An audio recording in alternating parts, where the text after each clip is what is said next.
সুন্দর উপদেশ মানুষকে বিনয়ী হতে সাহায্য করে।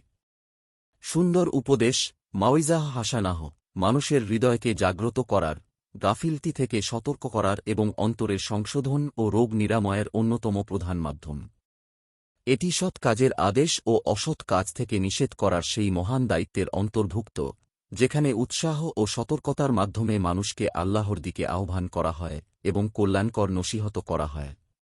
এর ফলস্বরূপ হৃদয় কোমল হয়, অন্তর বিনয়ী হয়, মানুষ ভয়াবহ পরিণতি থেকে মুক্তি পাওয়ার আকাঙ্ক্ষায় এবং কাঙ্ক্ষিত কল্যাণ লাভের আশায় সৎকর্মের দিকে অগ্রসর হয়। সুন্দর উপদেশ দুইভাবে গ্রহণ করা যায়। প্রথমত, শ্রবণের মাধ্যমে অর্থাৎ হেদায়েত, সঠিক পথ ও কল্যাণকর নসিহত শোনা, পড়া ও তিলাওয়াতের মাধ্যমে উপকৃত হওয়া, যা নবিরাসুলদের বাণী এবং তাদের প্রতি তাদের রবের পক্ষ থেকে অবতীর্ণ ওহীর মাধ্যমে এসেছে। একইভাবে দিন ও দুনিয়ার কল্যাণে প্রত্যেক সৎ উপদেশদাতা ও পথ প্রদর্শকের কাছ থেকেও উপকৃত হওয়া।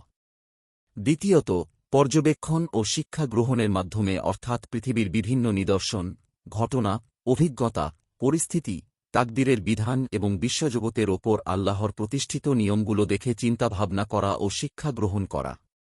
হৃদয়ের জন্য উপদেশের প্রয়োজনীয়তা জ্ঞান ও শিক্ষার প্রয়োজনীয়তার চেয়ে কম নয়, বরং এটি জ্ঞান অর্জনের পথকে সহজ করে দেয়।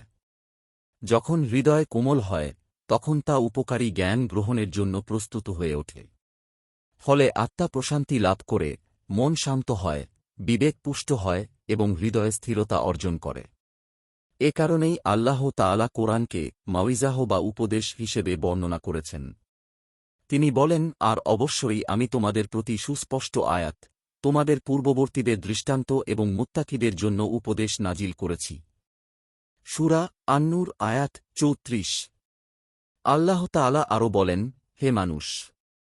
তোমাদের কাছে তোমাদের রবের পক্ষ থেকে উপদেশ এসেছে এবং অন্তরে যা আছে তার জন্য আরোগ্য, আর মুমিনদের জন্য হেদায়েত ও রহমত। সূরা ইউনুস আয়াত ৫৭।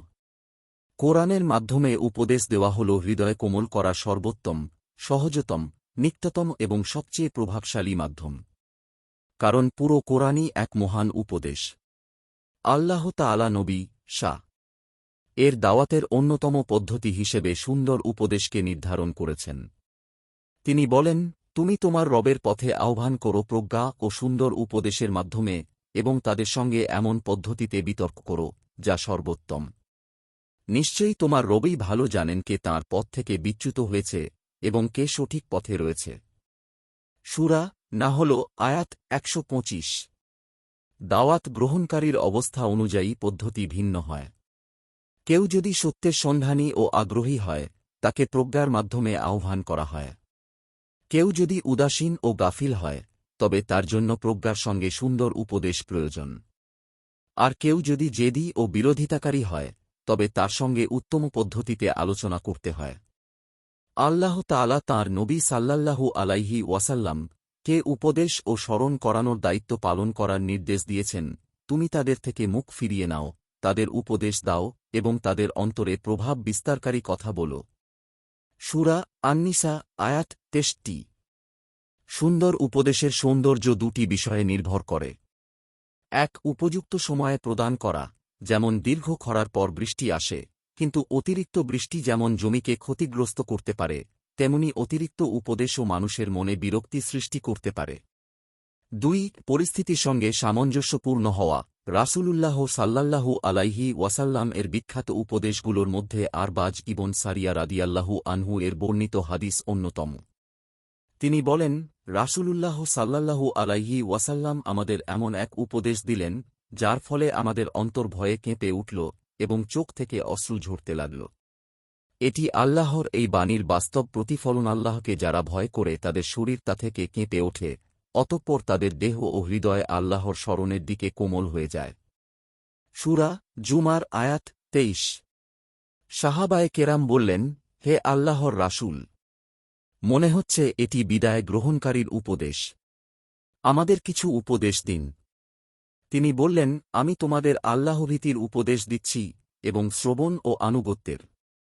হাদিস। তাই যারা মানুষকে কল্যাণের শিক্ষা দেন, শিক্ষক, প্রশিক্ষক, লেখক এবং আধুনিক যোগাযোগ মাধ্যমে কাজ করা ব্যক্তিদের উচিত সংক্ষিপ্ত অথচ হৃদয়স্পর্শী উপদেশ প্রচার করা। কখনও একটি সত্য ও আন্তরিক কথা আল্লাহর অনুমতিতে একটি মৃতপ্রায় হৃদয়কে জীবিত করে দিতে পারে। তাই কল্যাণকর কথা বলতে কৃপণতা করা উচিত নয়। বর্তমানে যারা নাস্তিকতার বিভিন্ন সন্দেহ ও সংশয় প্রচার করে, তাদের অনেকের সমস্যার মূলও হৃদয়ের গাফিলতি ও অন্তরের আবরণ। তাই তাদের সঙ্গে যুক্তিতর্কের আগে হৃদয়কে উপদেশের মাধ্যমে প্রস্তুত করা অধিক কার্যকর হতে পারে। কারণ উপদেশ সফল হলে তা সত্য গ্রহণের পথে বাধা দূর করে। কিন্তু দুঃখজনক বিষয় হল, যে যুগে উপদেশের সবচেয়ে বেশি প্রয়োজন, সে যুগেই আন্তরিক উপদেশদাতার সংখ্যা কমে গেছে। এমনকি কেউ কেউ উপদেশকে অবজ্ঞা করে বলেন, এটি শুধু আবেগনির্ভর বক্তব্য, গভীর জ্ঞান বা গবেষণার বিষয় নয়। অথচ জ্ঞানী ও চিন্তাশীল ব্যক্তিদেরও হৃদয় কোমল করার জন্য উপদেশের প্রয়োজন আছে। যদিও কিছু উপদেশদাতার বক্তব্যে দুর্বল কাহিনী, ভিত্তিহীন ঘটনা, মিথ্যা বর্ণনা বা কুসংস্কার প্রবেশ করেছে, তবে এর কারণে উপদেশের মর্যাদা কমে যায় না, বরং প্রয়োজন হল উপদেশকে বিশুদ্ধ করা, মিথ্যা ও অসত্য থেকে রক্ষা করা এবং সঠিক পদ্ধতিতে তা উপস্থাপন করা।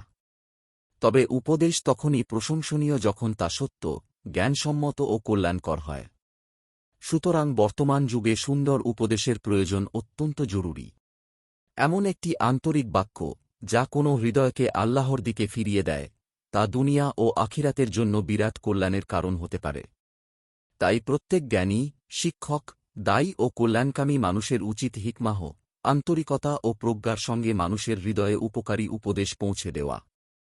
আপনার একটি শেয়ার হয়তো কারও জীবন বদলে দিতে পারে। সাদকায়ে জারিয়া সওয়াব পেতে ভিডিওটি শেয়ার করুন।